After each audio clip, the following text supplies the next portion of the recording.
Assalamualaikum warahmatullahi wabarakatuh. Kembali lagi bersama saya Firman Ramdhani dalam Mind and Brain Indonesia. Tadi kita di episode pertama kita bahas mengenai siapa itu Mbak Dia dan plus kira-kira pendapat dia mengenai profesi psikolog klinis di Indonesia.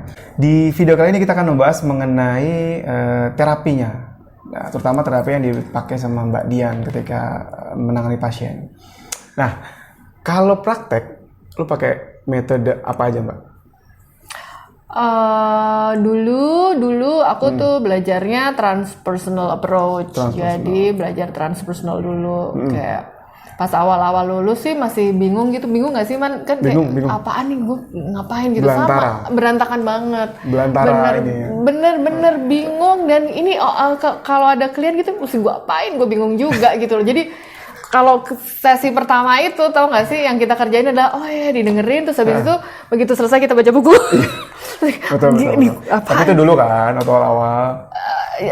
Sebetulnya sekarang nggak boleh lepas dari kebiasaan itu. Oh iya. Karena bisa check and recheck lagi ya. Semakin kita otomatis itu nggak terlalu oke. Karena kita nanti nggak belajar.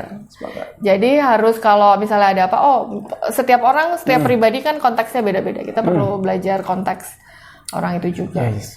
Jadi waktu itu akhirnya ketemulah approach transpersonal ini. Aku ikut lama banget mendalami sampai 3 tahun, 4 tahun gitu. Terus habis itu belajar yang namanya acceptance commitment therapy ini. ACT ini kan kita singkatnya ACT. ACT itu kan di bawah payung cognitive behavior ya. Cuma aku tuh nggak terlalu suka cognitive behavior yang kayak lo punya tuh, gue kayak oh my god gitu ya, kayak nggak masuk sama itu sebelumnya, approach sebelumnya. Nah ketika ketemu si ACT ini, kok nyambung ya gitu sama approach sebelumnya, jadi aku mulai trust. Jadi terus aku ya belajar, jadi ketemu gitu loh, ini klek-kleknya di sini. Kalau sama CBT yang back itu kan kayak kalau aku ya kayak srek gitu, nggak inilah tabrak gitu. Berarti dalam perjalanan si psikolog ini mendalami satu metode itu ada journey-nya sendiri kali ya? Menurut aku ya, aku setuju itu. Ada yang mungkin karena gue pertama kali klik sama back, terus mungkin sama personality juga match. Betul. Jadi yaudah ngedalaminnya CBT. Betul. Tapi kita nggak musuhan kan? Enggak dong. Kita saling merefer aja. Oke, jadi perjalanan lu pertama kliknya itu sama transpersonal dan ACT. Terus ACT itu di belakangnya. Even lu pernah tahu CBT itu apa, tapi ngerasa nggak klik? Aku belajar juga, cuma nggak klik lah ya. Nggak klik something yang nggak work di gue gitu. Jadi kan kita mesti lihat apa yang kita mesti nyaman dulu lah ya pakai. Dan kita ya work on us. Ketika itu bisa di kita, itu kita akan percaya dan kita akan pakai gitu. Jadi di awal stepnya ini psikolog ini pas belajar dan dia klik sama itu, dia pakai buat diri sendiri dulu. Pakai buat diri sendiri dulu dan berhasil, baru itu kayak journey-nya kayak gitu kali Mbak ya. Oke, kalau di gue CBT belajar terus praktekin buat diri sendiri dan ternyata berhasil, sudah dalamin itu terus sampai sekarang. Kalau kata teman-temannya CBT hardcore. Dirimu. Oke, good for you. Gitu. Nah, ngomong-ngomong soal, kita bahas ACT dulu kali ya. Boleh. ACT habis itu kita bahas transpersonal. Nah, kalau ACT sendiri itu biasanya apa sih sebenarnya? Jangan biasanya. Kira-kira kalau orang nanya, Mbak, ACT itu apa sih? Acceptance and Commitment terapi apa sih? Pertama, acceptance, commitment, take action. T-nya bukan terapi ya? Terapi juga, tapi kita bisa bilang take action. Jadi yang pertama itu orang itu kan ACT itu gunanya atau tujuannya adalah membantu orang untuk fleksibel secara psikologis. Kalau kita punya masalah dan kita selalu selesaikan dengan cara yang sama, pertama-tama mungkin berhasil, tapi lama-lama kan enggak. Jadi kita perlu semacam fleksibilitas psikologis gitu. Nah, ACT ini pertama adalah imply di namanya ya, acceptance ya kita accept. Emang situasinya begini. Habis itu kita belajar menerima situasi, habis itu kita komitmen, oke, aku mau berubahnya ke arah yang sana, ke arah yang bermakna, ke arah yang penting gitu. Terus kita komit untuk ke sana. Ya kalau kita udah komit, kita udah punya visi, kita udah punya tujuan yang jelas, ya kita take action, komit, take action, kita menuju ke perubahan yang kita inginkan gitu. Kedengarannya sederhana, tapi pasti nggak semudah itu dong ya. Kan cuma tadi apa? Terima, accept, terus commit, take action. Kesannya sederhana flow-nya, tapi gue yakin sih ya kalau gampang nggak butuh psikolog kali ya. Sebetulnya gampang sih. Gampang ya? Gampang kok sebetulnya. Sebenarnya gampang. Oh iya. Oke, tapi kalau dari yang lo pelajarin ACT ini atau ACT atau Acceptance and Commitment Therapy biasanya buat apa? Kasus apa aja? Kalau kena apa sekarang sebetulnya psikolog itu perlu, kalau misalnya nanti pergi ke psikolog, perlu tanya dia approach-nya apa. Jadi perlu tanya approach-nya apa. Lalu perlu tanya mungkin trainingnya apa. Lalu juga mungkin yang perlu diketahui adalah apakah yang dia lakukan itu evidence based. Jadi sama seperti kalau kita pergi ke dokter kan kita pengennya dikasih obat yang emang ada bukti-bukti bahwa obat itu berhasil menangani kasus-kasus tertentu gitu ya, atau penyakit tertentu.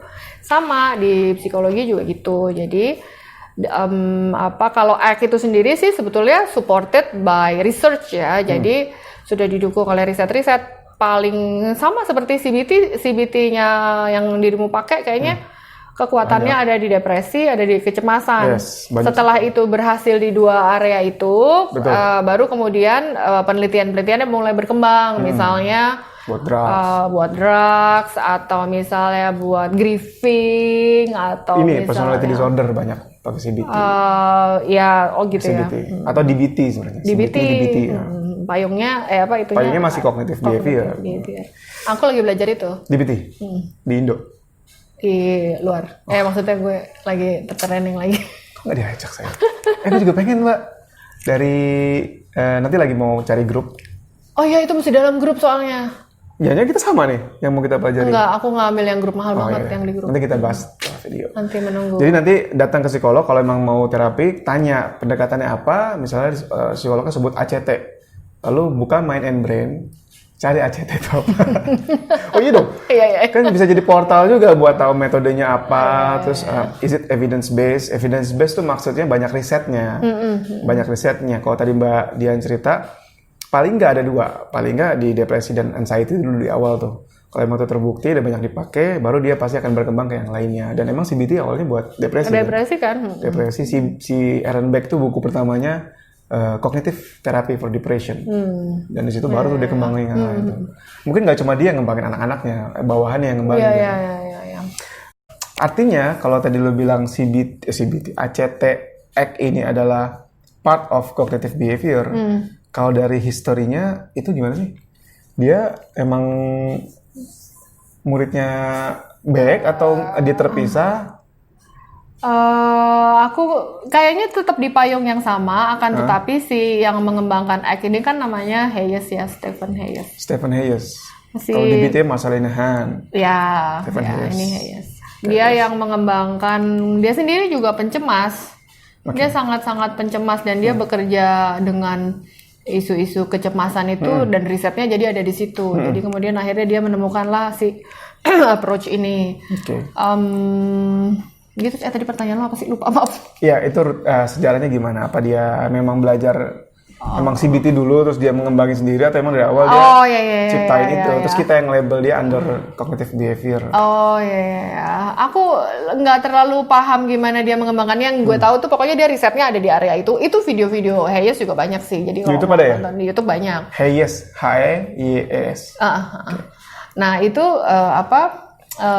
intinya sih karena dia cemas, terus dia berusaha atasi, terus dia kemudian menemukan bahwa sebetulnya kecemasan, emosi atau pikiran itu serve certain function. Jadi pasti emosi atau perasaan atau behavior itu pasti ada fungsinya. Nah fungsinya itu apa? Itu yang dicari. Misalnya kayak kita punya ide bahwa misalnya apa ya?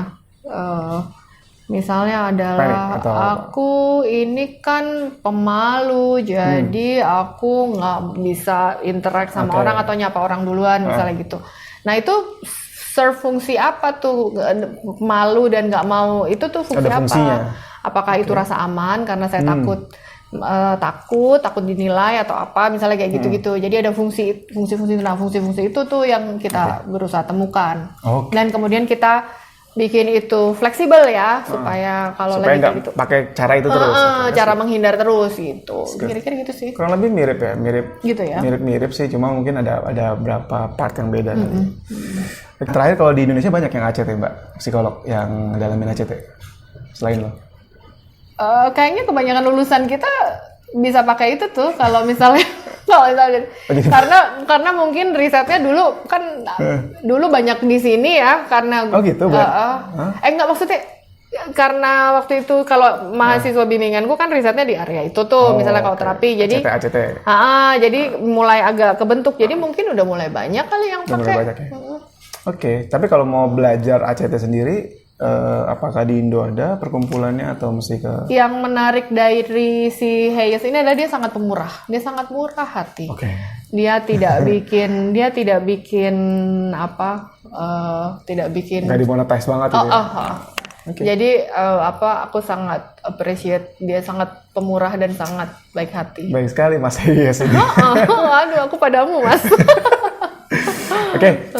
Itu dulu kali Mbak, nanti kita sambung ke episode lain, kita ngomongin transpersonal satu lagi tuh, supaya nanti kalau yang nonton video kita atau buka website kita punya preferensi ya, itu ada apa aja tentang psikoterapi atau dari psikolog. Terima kasih, jangan lupa like, comment, and subscribe, dan dikunjungi website kita www.mindandbrain.id dan di Instagram dan Facebook @mindandbrain.id. Terima kasih, wassalamualaikum warahmatullahi wabarakatuh.